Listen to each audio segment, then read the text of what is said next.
Hello, everybody. The Big R is back again. This is the feature which we call it the celebrity feature, where we feature some celebrities to talk to us and check their history and check who they are, where they come from, and all that. Remember what we do, it's very simple. It's educate, educate, educate. So there are many ways of learning, all right? So this is one way or another of learning. Moreover, during this time of the digital era, unlike the traditional learning whereby you go to class, so there are many ways of learning. So my name is the Sobri Boys, or Fatse from the Big R. Today I'm featuring Kay Zar. Kay Zar is a hip hop artist. So those who haven't known him yet, you'll know about him. And those who know him, I'm sure you'll recognize. Kay Zar, welcome to the show. Can you just... Okay, thanks for having me, Pops. Thanks for having me. Yeah. How are you doing? I'm okay. I'm okay. We're healthy. We're okay.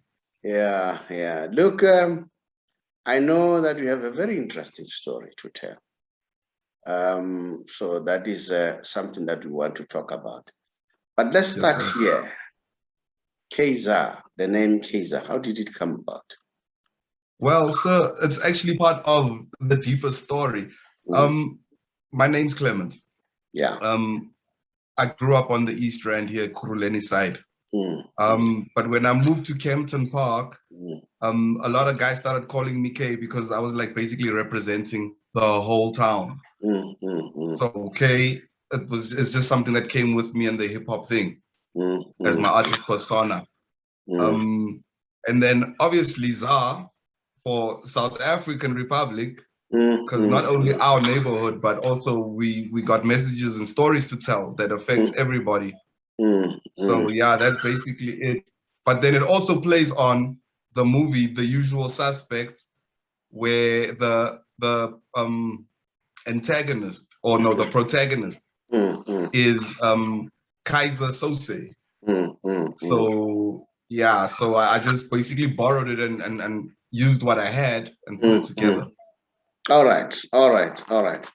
Now, you spoke of hip hop. Yes, sir.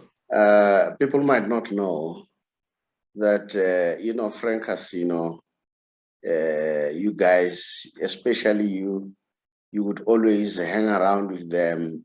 You had a lot of influence on them. Yes, Frank and Savio, you guys would rap and stuff like that. Just tell me a little bit about your encounter, encounter with Frank Casino. We know that Frank Casino, pop artist. So I met him through Savio, which is actually my brother. And they were always into music or dancing and listening to music, and I'd already been rapping for a while by then. So they'd always be around like, yo, how do you come up with this stuff and how do you put it together? So I basically helped them out by mentoring them to an extent about the music, because it's always nice for me to share what I know, because it was not always about me making it, but one of us making it, or me helping or trying to help somebody make it and follow their passion. It just happened to be that hip hop was my vehicle. So yeah, Frank's my younger brother, man. I love him to death. There's nothing I wouldn't do for him. The most humblest guy I know. Yeah, it's my younger brother, man. I love him. I love him. Let me tell this story. People might not know. I probably have forgotten. I don't know. Somebody, I think, has beaten one of them. I don't know whether it was Savio or Frank. You're going mad. I remember. Yeah, I remember at school when I went to their school. Yeah, I met you. I said, "What's wrong?" And, this guy's messing up with my boys and stuff like that. Yes, sir. I'm very protective over them, even now. But I'm more wiser now. Yeah. So I wouldn't be violent, but I'm very protective. So I'd really try and be there for them as much as I could. All right. Yeah, I just want to give the viewers that kind of background, because they might not be aware, Yes, sir. that you have been around for some time. They may see Frank now, but they might not know that you had a relationship from a long time with him. Yes, sir. Till today. Now let me find out what attracted you to hip hop. Okay, first off, it started, I think, around about 1994. I was still living in Brakpan at the time. So with me being a minority in that neighborhood, I didn't really have a lot of friends or was out playing. But there was this older guy around who was in university at the time. So he passed me some music because I used to always like my Michael Jacksons and stuff, and he's like, nah, let me put you onto some stuff. He gave me a Coolio disc, and then I played that, and then from there it bit me. Yo, hip hop got me crazy, but I wasn't writing music at the time or anything. I was just like a listener, a fan, and then I just got more into it. And then at a point where I started high school, everybody's finding their feet and their talents, and then I saw that I had a way with words. So, and poetry was my thing, especially creative writing and stuff. So that's where I got into hip hop as my expression, because I'm not a very good singer. So okay. You said something very interesting. As a minority, just explain a little bit why you sing as a minority. I know, but I want viewers to hear what you're saying. Okay, we had just had like the first general elections where everybody's included in South Africa at the time. But now Brakpan is a very segregated, very like conservative Afrikaans town. So we had a lot of racism against us at home, our family, and we were like one of maybe 4 or 5 families around there that were not white. So we got a lot of backlash for moving into their territory or whatever they call it at the time. But yeah, it made me stronger, and it made me more tolerant to other people, because I'd never go against anything or anyone because of the color of their skin. I'd rather judge somebody. I won't even judge people. I just act on how I feel, judged on character and who a person really is. So yeah, I had my fair share of racism as well. I wanted you to explain from this perspective. Yes, sir. I know that you are colored, black, yes, of course, but more specifically colored. So I thought we were coming from that angle. I'll tell you one thing. One day I was talking to Savio, and I was saying, 100 years from now, yes, sir, this country or Africa, 100 years from now, will be largely dominated by colored people. Yes, sir. All right. I'm not saying this in a very derogative way. Yes, and more of a mixed race way. Yeah, I'll tell you why. Because remember, now people can marry white people and what have you.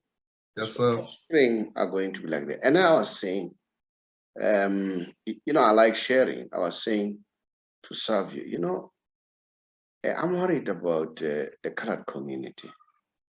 And he said, what do you mean? I said, you know what? If I were me, if I were me, I would, if I was advising AKA, for that matter, yes, sir, and Benny McCarthy, yes, sir, I want to talk about those two because they've made it.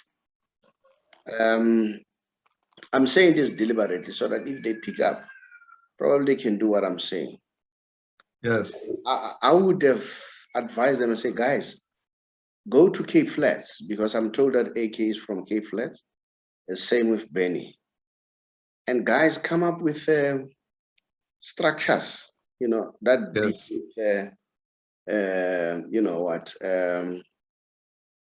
social ills. Benny, you nurture the soccer players, in that community. Because yes, you are Benny McCarthy, you are well known, you've played all over the world. I can see you attracting a lot of business, yes, sir, a lot of business to assist And then, AKA, you're doing well. Go to that community because that's where you come from. And well, that's me. I always like helping back. And Yes, sir.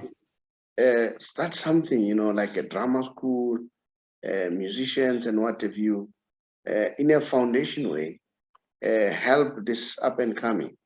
Because what Yes, we sir. see, why I was saying that, because I was worried about what was happening in the Cape Flats, whereby there was Yes. gangsterism and so on. I said, you know why there's this gangsterism? The majority of these youngsters, they don't have heroes. Yes. They don't have people that they're looking up to. You know it as much as I know. We don't have too many colored players, soccer players, all right, in various fields, all right. So now, if you have people like Ben who has done extremely well, AKA who has done extremely well, go back and encourage this young boy so that they forget about this drug life, you know, because they Yes, end sir. up looking at these guys and then they think that they are heroes. Yes, sir. That was me, you know. And then I was saying to Savio, you know, if I were me, I would invest a lot to the colored community because they're a future in 100 years to come. I don't know. Am I right or am I wrong? You're exactly right, sir. The thing is, I also agree with you on the fact that there are not enough role models around. Even myself right now, I'm busy acquiring equipment because I want to, because I see a lot of talent around me in this neighborhood where I live now. Mm. The kids are into their music thing, and a lot of them come here to learn when they hear me make music. So Mm. I'm trying to get equipment done so I can just get a young studio going for them, Mm. and then we'll take it from there. Mm. I'm not trying to save the world. I'm trying to save, like, just touch one. Mm. One will touch another, and Yeah, it'll just yeah, carry on. yeah, So yeah, I agree with you that we need, in every neighborhood, yeah, we need people to pay it forward yeah, in yeah. any way that they can. Mm. Mm. Look, um, you have just said where you are, and can you please tell the viewers where you are? I Because they live in might. Eden Park. I live in Eden Park now. It's on the further side of almost near the Val. Mm-hmm. I live in Eden Park now. Okay. Yeah, we just got a house this side. It's also Okay. closer to work for my Mm-hmm. partner, and then Yeah. it's also cooler for me to get to town to work. Okay. No, that's fine. That's fine. That's the thing that I wanted to talk about, basically, which I wanted to look. I'm not saying only the colored community have problems. Black people have problems. You know, you go Yes, to sir. America, you know, the majority of those kids in America who end up being in gangsterism, it is brought by a lot of things: poverty, boredom, lack of role models, and so on. Yes, sir. Um, there's a saying in English that a child is raised by a village. All right. Yes. So I would love to see, you know, people who have made it to start now saying, I will look back and see how can I assist, you know, Yes. and that kind of a thing. So basically, that's where I'm coming from. So that is why I was saying this. One day, maybe I'll have an opportunity to talk to Benny and then tell Yes, him, sir. how about do this? AKA, so I'm happy that you are thinking about it because we need to build our communities. Yes, sir. Remember, one day we'll pass on. Yes. We will pass on, but we need to leave a legacy. Indeed. Yeah. So now, then you started the music, and then I know during that time it was a demo and what have you, very very difficult. But in this day and age, it's very easy now. Go on the Yes, internet, sir. easy now. It can be done. Now, this is where I want to go to one of the very chilling story of yours. Your life was disrupted, if I'm not Yes, sir. for 10 years. Am I Yes, right? sir. Now, Well, it was for almost 8 years. 8 years. Well, it doesn't matter. 2 days is too many. 1 Yes, week sir. is too many, especially Yes, sir. when it's a forced disruption. Can you Yes, sir. just relate what happened? Okay, sir. Just So, start from okay, the and beginning. Just start from the beginning because people don't understand what I'm talking about when I say your life okay, has disrupted.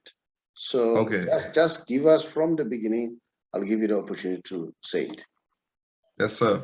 Mhm, Okay, so I was incarcerated in 2009. mhm, But let me tell you how it came about. Okay, mhm, so on the 22nd of January of 2009, mhm.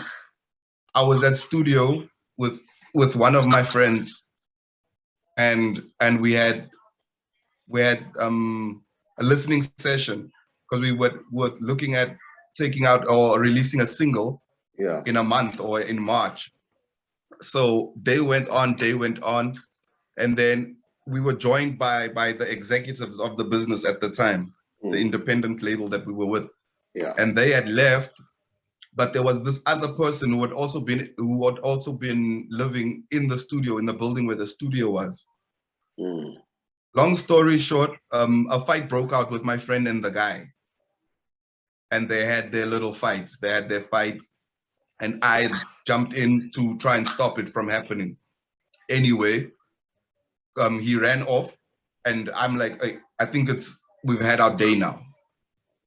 Let's leave, and we'll come back tomorrow and reconnect, and then try and piece it together. We left. That was on a Friday night. mm. Um, on Saturday, police came knocking at my door in the middle of the night, and yeah, I got arrested.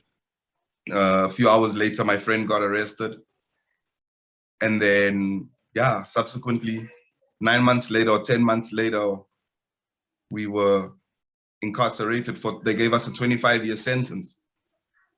Now tell me what happened. At, You said the brawl started. All right. yes, Now just outline because people might not understand. The brawl started. You stopped the brawl. After you stopped the ball, we separated. Then we said we'll meet next week. I mean the following day, and then yes, unfortunately we were picked up at night.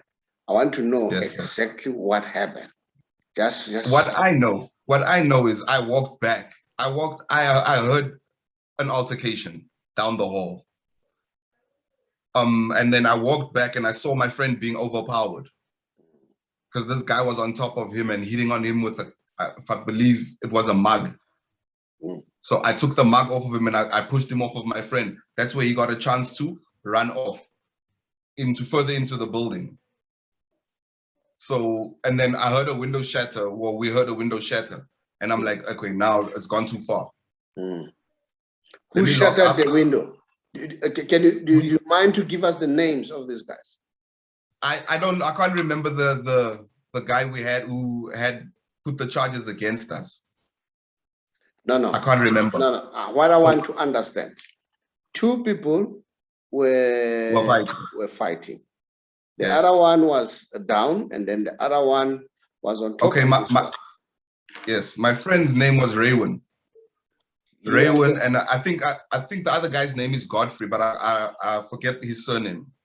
okay, So Godfrey was on top of Raywin, and I okay. tried to stop him from further injuring him Mm, because at that point he'd already hit him and he was down. He would be on the floor and he mm, was on him. And mm, then when I got him off of him, this Godfrey guy ran off further into the building. mm, So with me and Raywin standing here, we heard a window shatter at the back of the building. mm, So that's when I'm like, hey, I've had enough now. This is not on. mm. I'll take stock tomorrow and I'll take it from there. Then Because now after everybody's tensions are high and everybody's anger is high. And now the window breaking, what was happening? Godfrey was breaking the window. Just tell us what yes, happened. he broke a window because there was only three of us at the time. Mm, So he broke that window, but we never went in to go and see. mm. I didn't go closer to there because I was already furious as well. How did he break the window, with a stone or what? I have no idea, sir. I have no idea. And I've never even asked what happened. And even in his testimony in court, he had never said anything to the effect of how we broke the window. Now, okay. Godfrey breaks the window. And now you say, guys, let's meet tomorrow. Where is Godfrey by then? He's gone. I've never seen him after that. No. In other words, after no, not now. I'm saying after you've said, after the window broke. I told my friend, hey, let's just leave now. Now we just have to leave. So Godfrey was still inside the building. Yes, because he was living there at the time. Okay. And then having broken the window. Godfrey. Yes. So Godfrey is the guy who was in charge of the studio. Yes, sir. No, not of the studio. In another building, in another business based in the building where our studio was. Because we had it was situated on a four floor building, but we were on the third floor. So down the hall, I don't know if he went upstairs or whatever, but what I know is he went in the direction of where the kitchen was and the music academy that the owners of the studio as well they had. It was in that direction, but I never went back there. Okay. Now, you guys disperse. We'll meet tomorrow. And this was happening on Friday. On Friday. All right. And then Saturday afternoon, did you guys meet? Saturday, I was with Raywin again. So we spoke about it. It's like, okay, Monday we'll report. Yes, on Monday we'll report to the building's owners that what happened over there and whatnot. It's just that I don't know. Fortunately or unfortunately, that night I got arrested, and then I had to. Before you go to the arrests, it's Saturday during the day. You and Rehun, you are talking. Okay. Guys, let's sort this thing on Monday. Let's sort this out on Monday. Now, thereafter, you disperse you and Rehun. Yes, sir. And Godfrey, I went home. Godfrey was not there. He was not at the studio there. He was not at the studio on that day, sir. Okay, all right. Now, that was on Saturday. So at night, yes, the police came. Yes, sir. And then what happened? Okay, I'm in bed, and I just see flashes of light through my windows. So I get up to go and see what's happening in the yard, and when I see a lot of people, just like a lot of people, plainclothes people. And then as I turn around, then I hear a knock on the door. So I think I knew. I felt it. Because what I did is I grabbed my jacket and I kissed my kids. And then I went to the door and I said to them, "What's wrong?" And then they're like, "No, you know what's going on." I'm like, "Okay, yes." But I didn't actually get arrested. I just agreed to go with them and talk. No. You have just said you knew. Yeah, I had a feeling that. What did you knew? Because remember I knew that this was. You knew what? I knew that this was linked to what happened on Friday. I just had that feeling. Like most of that day, I had that feeling. Okay. Now, this is what I want to know. What made you to have the feeling that Godfrey may open up a case? Did you guys beat him up or what? No, we didn't beat him up. They had their fight. I just came and de-escalated it because I was put in charge of the studio and the building. So I had to calm it down. But what I knew was that they're probably going to want to make a case against the guy he fought with. That much I can say. I knew this was coming. Raywin, yes. Why you thought you would open up a case against Raywin? Because they had a fight. And so the thing also that I knew was Godfrey wasn't from around this province. Where was he wasn't from here, and he's here for work or whatever. So obviously he's away from family, he's just living in this building. And now, whatever reason they had their fight over, And then there's also this thing, so that Rayon and them are from Reiger Park, and Reiger Park is notorious for gangsterism. So a lot of people are scared of people from Reiger Park. So it was just like something, I had a gut feeling that, hey, something's gonna go wrong. And then, okay, but I forgot to say one thing. During the day Delano came to me, Delano is my management. Yeah, he's been my manager your for current almost, manager. Yeah. Yeah, he's been my manager for almost 15 years. Yeah. Or 16. Yeah. So Delano came to me and he's like, hey, what's happening? What's happening? So I'm like, no, these people had a fight. And he's like, hey, I don't know what's gonna happen. I don't know what's gonna happen, but I'll keep you posted on it. So that's when I knew something was wrong. Something's out.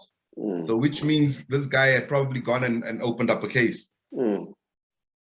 Because Delano was he was worried. And he's like, please, whatever happens, just cooperate. And let's try and remedy this thing. So I'm like, okay, cool, fine. So I don't know if that gives a little bit of clarity, but I had a feeling that. Okay. Now, did you ask Reun why were they fighting? They were being boys. They were being egos. It was all egos, sir. Okay. It's like they were having a fight over who is better than.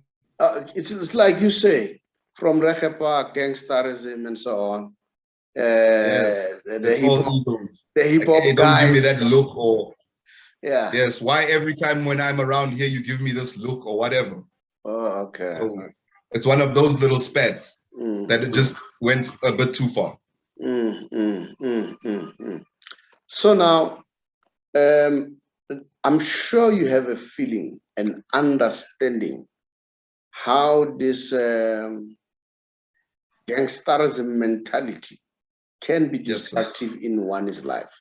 Like you have just said, they fight over a petty thing. Why do you give me this look? You know, that kind of a thing. And of which is not normal, honestly. I don't know whether it's because of boredom or because of poverty or what, you know, or like you're saying, ego. It's a question of trying to show that I also exist. I also have pride. I don't know. Yes, sir. So now the police came. Yes. They take you now to the custody. Yes, sir. And then what were the charges? They charged me with assault. They charged me with the window broken. They charged me with attempted robbery. They charged me with robbery. But nobody got robbed, nothing got taken, nothing got stolen. The thing is, I remember they say it's an attempted robbery. So that and robbery then. Or they say robbery. Yes. So let me explain what I think happened. I think with him going to the police station, an assault charge on its own wouldn't have sufficed against me, because not at one point did he say that I hit him. I think that they trumped up charges to get a conviction of some sort. So they added robbery, because we don't know about things that got missing from him or anything. And then they said his credit card or something was missing. So while we in custody being interrogated over this thing, charges were going off at one of the malls. So when this came up in court, I said, but can't we go get surveillance of who spent whatever got spent? And we were just shut down. So I just think it was a trumped up thing on that side. Now, let me find out. Godfrey, did you have any beef with him or whatever? No, sir. No, sir. Actually, it was quite the opposite. It was quite the opposite. Because every day when I'd come into the building, I'd ask him if he's okay, if he'd eaten or whatever, because he's far from home and this building is not really made for living in. So he was just living in an office. So I'd ask him, hey, is there anything I can bring you the next time I come? Stuff. So there was never any ill will, not at all. Now, in other words, Godfrey is the one who opened up the case. Yes. And then you have never met Godfrey ever since, except no, I saw him in court. I saw him in court. But let me explain this to you also, sir. Yeah. With Godfrey, because Godfrey only knew my name. So when he went and opened the case, he made it because he only knew my name. He didn't know Raywin's name. So with them getting to me, they got closer to getting to Raywin. Because I know his name and I know where he lives and all of that. So why could they not proceed to Raywin? I have no idea, sir. I have no idea. I have no idea. I still can't put it together now.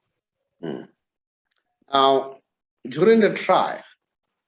Yes, sir. During the trial, what was Godfrey's accusation? What was he complaining about? How did you become implicated? No, he never expressly mentioned me. He never expressly mentioned me. All he said was Clement's friend. Whenever he'd speak, he said Clement's friend or Clement's friend slapped me and whatnot. Clement's friend. Yeah, so I think more to my side, it came to this robbery charge. So that's how I'm basically in there. Now, just for robbery, and then 25 years for robbery. They gave us 10 and 15 years. For robbery. 10 years for attempted assault or assault. And then 15 years for robbery and attempted robbery. And you never assaulted Godfrey? No. Even to this day, when I speak with Raywin, he's like, yo, I can't believe the law did you this wrong or this dirty. No, sir. And then where was Raywin? Was he also incarcerated? Yes, sir. We were incarcerated from the same evening. Both of you? Yes, sir. He also had to serve that 25 years? Yes, sir. Which was finally converted into 10 years or 8 years? It was 7.5 years, 7 years and 6 months. It wasn't converted as such. It's just a stipulation that was made in court that said that these charges run concurrently. Okay. But it was never recorded on the paperwork. So on the paperwork, it stood as like a consecutive 25-year period. So I had to fight for it. I think in my last 6 months, I was fighting to get this remedy. That's why I was also released late. I was released, I think, 1 month and 11 days later than the day I was supposed to be. Now, both of you are now incarcerated yes, sir. For assault. Was he injured, Godfrey? Godfrey, I think Godfrey had a scratch on him. Not a scratch. He got hurt. I can tell you he got hurt. But that, I think, was from him banging out that window on that side there, because it was on his right arm, but it was just above his wrist. So I think he must have cut himself over there. So now it was not Rehun, it was not you who inflicted that injury. Yes, sir. Okay. Now, as the investigating officers were coming to you investigating, you told them this? Yes, I did. Yes, I did, sir. We didn't know about his injuries until he appeared in court, actually. And that was after he didn't show up for like maybe 6 or 7 appearances. He didn't come and testify. Oh, 6 or 7 appearances he didn't come and testify? Yeah, he didn't want to testify. He didn't want to testify. What was the reason? I have no idea why. All I know is he didn't want to testify. So they were going to hold him in contempt, on contempt of court. So that's when he finally came. Now, since he didn't want to testify, did you speak to him during the trial? And no, you must remember, sir, you're not allowed to contact or tamper with any witness. But what I did ask, I even requested the court, if we can't have some mediation with ourselves and him, and then we can try and remedy it any way possible. Maybe come to where we can maybe compensate him for even his injuries or whatever. But yeah, it was never taken into consideration. And when you were going in, or by then you had children? Yeah, I had 2 boys. I had 2 sons. I had 2 sons, like 1 year apart. So yeah, for me it was very hard. It was hard and heartfelt, and I think it's one of the most heartbreaking moments I've ever had in my whole life. So now, those were the boys that were kissing with the feeling that evening. Yes, sir. I hear from me now. All right. Yes, sir. Now, Rayhun, during the brawl, did he in any way injured Godfrey or what? Sir, let me tell you, I was already in the recording studio at the time. So after a while of not seeing Rayhun following me back to get our stuff, that's when I went out of the door, and then I heard them down the hall. I heard that there's a commotion. So I went out there, and that's when I saw them fighting. I didn't see them fight. I just saw this guy on top of him, about to hit him with this mug, this cup, this coffee cup. And that's all. I didn't see them fight. And we've never even spoken about it since. We have never addressed it. All I know is they had words for each other. And it's been a while coming, because as I said, maybe it's a look, or maybe it's or just bad energy around each other. I don't know. Now, were you represented by a legal representative? Yes, sir. Yes, sir. A state legal representative? No, sir. In the beginning, I got my own counsel. But as you know, funds run dry with every postponement. You start losing more money, and at the end of it, and then I had to get like state legal aid. Now with state legal aid, it was never gonna work, because state legal aid wanted us, or even me myself, they had called me to the side myself and said that I should just plead guilty, and I'm like, no, but I'm not guilty. The quicker, this is how it'll be over quicker. And I said, so, but I have 2 kids here, and now I have to plead guilty and go away. She's like, yeah, it's only 5 years. I'm like, no, only 5 years. What is 5 years? What is 5 months? What is 5 days? 5 days, sir. Yeah. So I shot that down, because I always maintained that I'll be true to myself. Even when I was younger, I was always headstrong. And if I believe in something, I'll go for it. But I'll never sell myself short. So I just did not agree. So this lawyer never asked you the question, but he wanted you just to plead guilty. Yeah, she said, plead guilty. It'll be over quick. It'll only be 5 years. It was about being over quick, not about they have overwhelming evidence against you. Exactly, sir. That's it. It's not very fair, but yeah, it happens. It's really shocking. It's really shocking. You remind me of a friend of mine who once said, and this was really chilling. He was involved in a very serious case, a divorce case.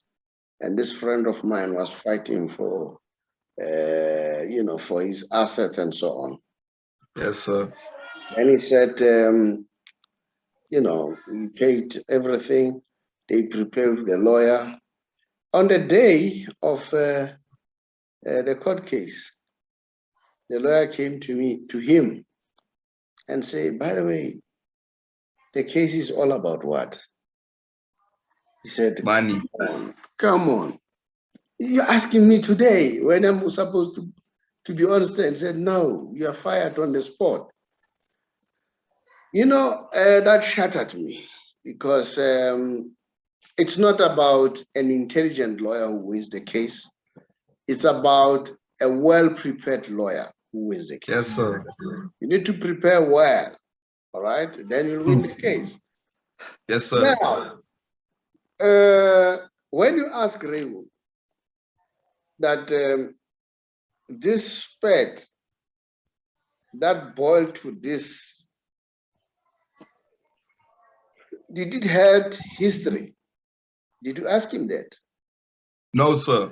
No, sir. As I said, even till this day, I have difficulty speaking about it, especially to the people who are involved. You know, because a piece of me, I feel like I lost a piece of me. Because at the time I think I was very naive and fast. Sorry for the noise. Sorry for the noise. No, I think they got a visitor. It's fine. Now, when you left, the kids were 1 year apart. So yes, sir. Very young. Yes, so sir. When you came back after 7 or so, 7.5, the kids. Now they teenagers, sir. Were they still remembering you or what?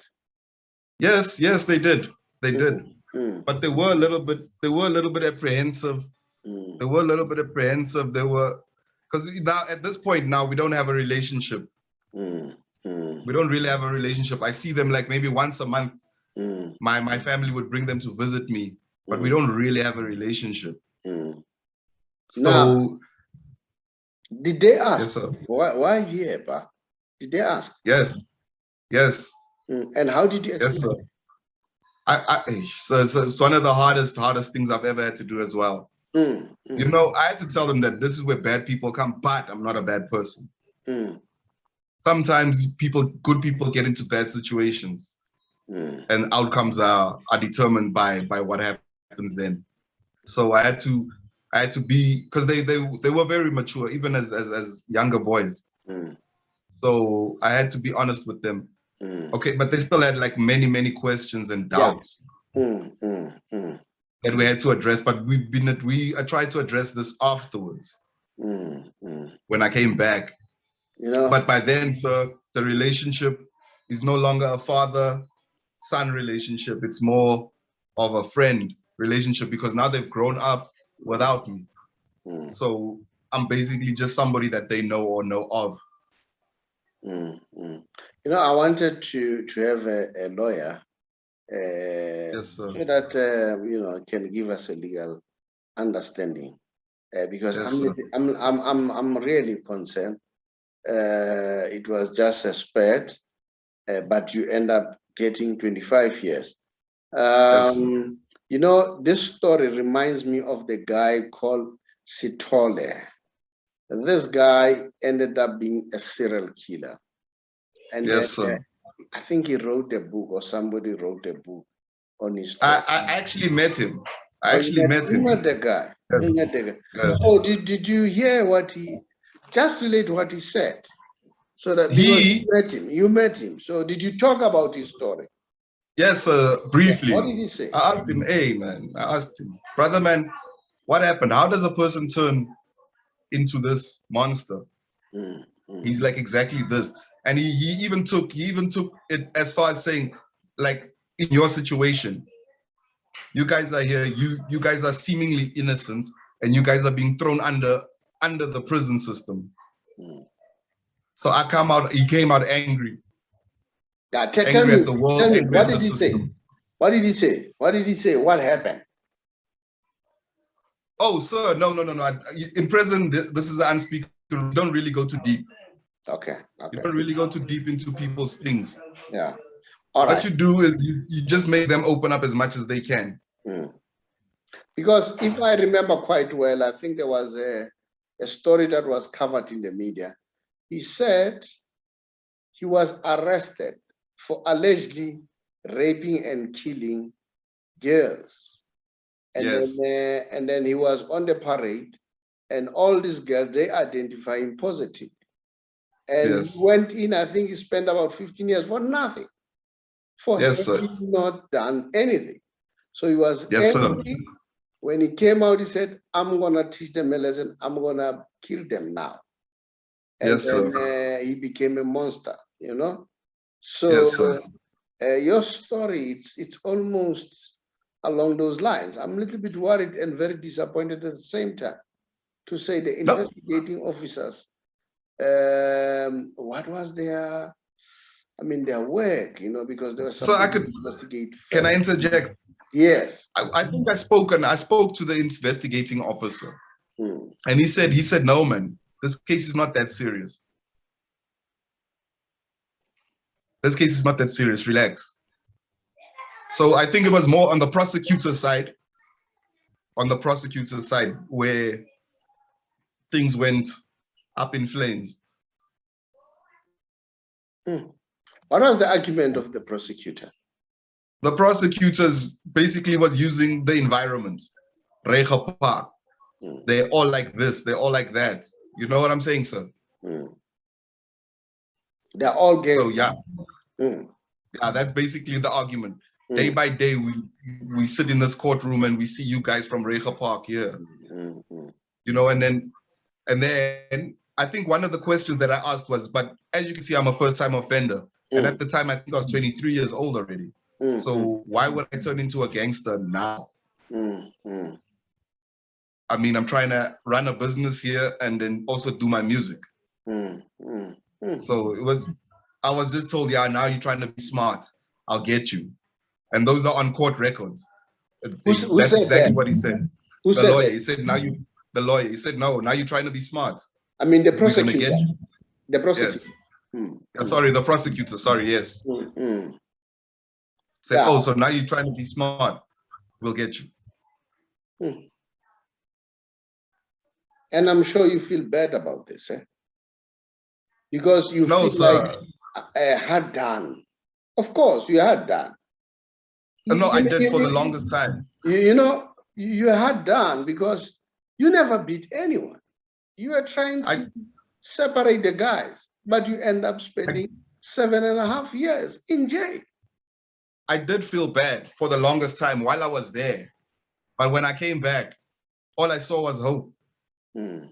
Mm. All I saw was hope because I think I'd also gotten to know myself and who I want to be going forward. So I was for the longest time in there.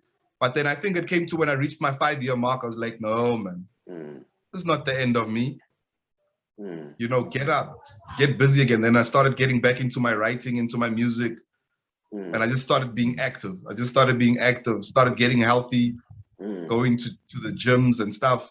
Started doing a whole lot of programs, studies. So yeah.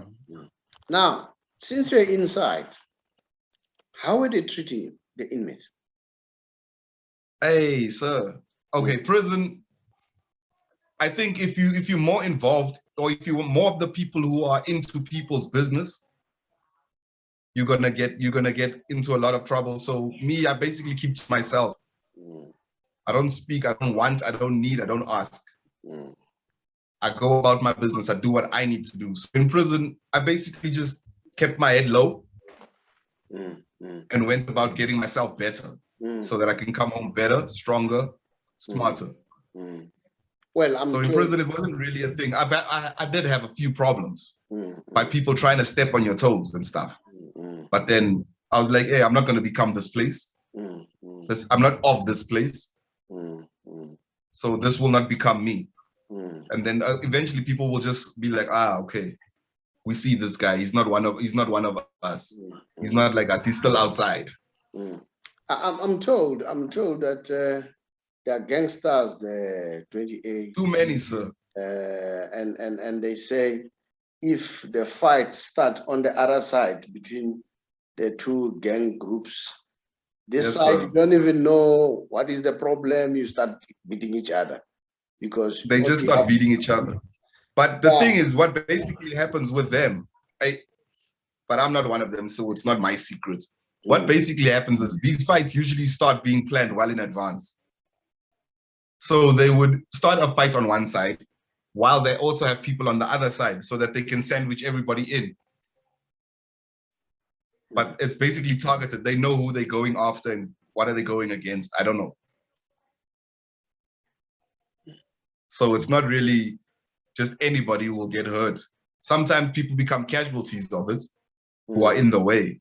But as I said, we basically I mind my business. I was hardly ever outside because I'd usually be in my books, either studying or writing or reading.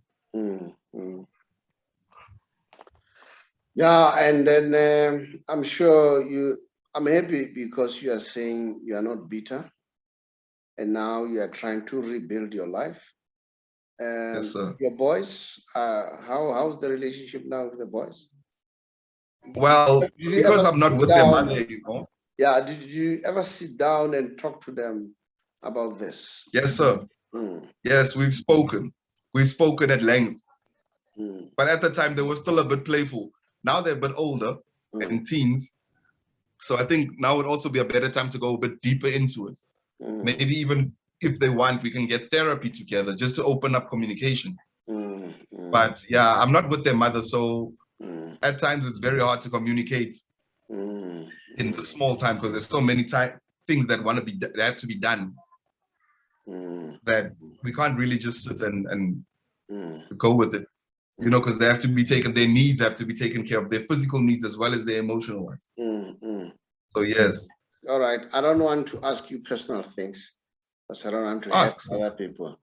Now I'm a little bit worried because I would say during the time when you are in, the mother was there for you, or what? Yes, sir.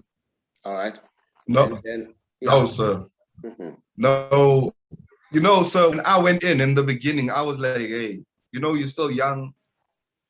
I think it's better if you move on with your life because I remember I'm thinking 25 years at the time. I'm thinking 12 and a half years. I have to be away for 12 years now. So let life carry on. And then she had promised high and low. No, none of that, none of that. It will never happen. But I said, don't ever make a promise and break it. Because I usually follow through on what I believe, or when I see something, I follow through. And then it happened that somebody else got involved, but I'm happy. I was happy for it at the time. It didn't work out. So by the time I came back, I'd gotten back together to try and salvage, and it didn't work out as well. So, but no hard feelings on my side because the situation I was in, I couldn't ask somebody to stay. Okay. Now, having said all what we spoke about, yes, sir. What you would say about you know, our rappers who yes, sir, sometimes like copycatting, copy what is happening in America in terms of gangsterism? Do you think it's a good idea? Sir, I've always maintained, even when I was busy telling the guys, we'll never be them, or you'll never be Tupac or B.I.G. or Lil Wayne. Be you, because that's what sells. The world already has Wayne. They already have whoever and whoever. Be you. That's what's going to make you stand out. I don't even think copying anything is a good thing, sir. No, I'm saying because, you know, you see this up and coming, they see it being cool to be a gangster and what have you. Now, you have tasted, what do you think, it's a good thing or a bad thing? It's a bad thing, sir, because you'll never get time back. You'll never get time back, especially if you try and follow a trend and the trend is a negative trend. I was telling one of the boys last night, because I was busy chatting with him for a while. He wants to get into the music thing with me. I said to him, you can't be here talking about things you're not living. Look at this community and tell the stories that you see happening here. You know, you can't try and act like you have a gun when you've never even touched one. Because whatever you utter out of your mouth draws that element to you. So now you're gonna try and act tough. So tough guys are gonna try and act or try and be around you. And with that comes a lot of tales. Tales being stuff from the back that you can't see. all the time. You can't watch it. So I said, I say, that's all negative. Music's not even supposed to be negative. We're just supposed to tell these stories. And that's it. That's it. Now, when did you come out? I came out in 2015 on the 11th of April. So it's almost 6 years now. Yes. 6 years. Oh no, that's it's 6 years, going on 7. Having came out, what happened? How was life like in terms of employment? Okay, now employment. No. And no, now I come out, sir, and I am basically a child again, because now I have to go back home and live with my parents and my family, and we have to start building from there. You know, and then luckily I'd met a few friends, good guys in prison. I'd met Jacob AJ Mabote, and I'd met Temba Lukele, aka Scheme GP. So they were like, no, as soon as you come out, you know, we're making plans. You've got talents. We're making plans. Don't go to the streets. Take your time, get accustomed to your home life, and when you're ready, tell us, let's go. Let's get you into studio. Let's get to the relevant parties, get the funding, let's go. Okay, so I called up Delano the second day when I was home, and I said to him, Delano, I've got these guys that I want us to go and see that I'd met in prison, but they had left like a year earlier. Okay. So I called them and we set up a meeting, and then they drove out to us. They drove out to us. They brought the guys from Kwela Tebza over. They came out to Birchley, and then we spoke, and then we came up with the plan of trying to just build up a library of music, just like catalog that I've recorded. The stuff that I wrote, new stuff as well. So yeah, that's when I started. I think I was active out of prison very early, and I think I was very fortunate to be that active that quick. Because I think in my first year, in my 4th month, I'd had a video out. I'd had a single on the radio. Yes, so yeah, I started from the bottom, but luckily I put these things in place with people that I'd met that really help me get momentum going again. And then you release an album. I mean, no, I just the single. And then yes, there was one single I listened, very nice singer. I don't know what happened. You were singing with another girl. I don't know what happened. You guys, I think you messed it up. That was a beautiful singer. And then that single hadn't been handled well, marketed, could have been one of the hit songs. I don't know. Yes, sir. Listen, I don't know. It just what happened? What happened? I think I'm not because I came out. I wasn't really familiar with how to market and do the stuff now in the digital age. So I think we rushed it a little bit because we also didn't do the proper homework. Yeah, and I think their momentum died out with because we had not put in the right energy in promoting it. But there's many more like that. There's new stuff as well. So yes. Look, let me tell you something. You always have to make mistakes. And then because you learn from mistakes. If you don't make mistakes, you'll never learn anything. So for me, I think as much as we feel that probably something was not done well there, and it was a learning curve. Yes, sir. Now, as we are wrapping up now, are you currently having a partner, kids, and so on? Yes. I've got a lovely partner. We share a daughter. I still have my boys. So we're just one big happy family. Yes, sir. Everything is because I've always been a guy who wanted to settle down. I don't know if when I was younger why I had itchy feet, but it was always like in my heart to like really live a simple life. All right. I'm happy that you are not bitter. Let's pick up our pieces. Let's build. Let's go forward. Thank you, sir. You know, in your parting ways, what do you want to say? What do you want to say that I never ask? No, I don't want to say a lot. What I want to say is thank you, Pops. Thanks for your support all the time. And then to the youth, man. Can I say something to the youth? Yes. Yeah, sure. I am you. I am the youth. I am you guys. I am what you see in the mirror when you wake up. I think because I also said it to Frank and them once, and to Jason and them. I made all of these mistakes so that you guys don't have to make them. So everything that I've mentioned here today that is wrong, look at that as a guide of what not to do moving forward, and stay true to yourself, stay real always, show respect, respect self, respect family, respect community, and that's about it. Kay Zar, thank you very much. I really thank you, sir. And I must say, I wish you good luck. Let me tell you something. Where there is a will, there is a way. It's not going to happen overnight. It will take a while. Yes, sir. But you must be prepared to run that mile. Thank you very much. Thanks for gracing our show. Thank you. Much appreciated. All right, sir.